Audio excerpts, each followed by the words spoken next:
हा व्लॉग आहे व्हॅलेंटाईन डेचा। इथे मस्तपैकी गुलाब घेतला, केसात माळला आणि त्यानंतर गेलो बाजार करायला। तर इथे आमच्या गावाजवळच एक छोटंसं गाव आहे, म्हणजे आमच्या गावापेक्षा खूप मोठं आहे।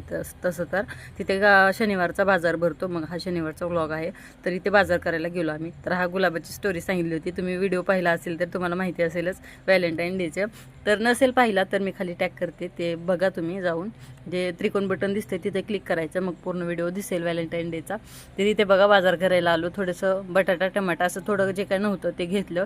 आणि मग दुसऱ्या दिवशी महाशिवरात्री पण होती, त्यामुळं मग जास्त काय भाजीपाला घेतला नाही। आणि सोमवारी यांचा उपवास असतो आणि 2 दिवस सलग उपवास आल्यामुळे जास्त भाजीपाला घ्यायचा नव्हता, परंतु टोमॅटो बटॅटो असं काय काय जे संपलं होतं ते काय घेतलं आणि छान असा बाजार करून निघालो। तिथे मग छान अशी बाजारातली शेव वगैरे घेतली। तुम्हाला आवडते का बाजारातली शेव, मला कमेंट करून कळवा आवडत असेल तर। छोटासाच बाजार आहे पण सगळं काही भेटतं इथे, कपड्यांपासून टिकली कंगव्यापासून सगळं, चप्पलपासून, तर सगळं काही भेटतं इथे छोट्याशा बाजारामध्ये। तर बाजार करून आम्ही निघालो घराकडे। तर व्हिडिओ कसा वाटला कमेंट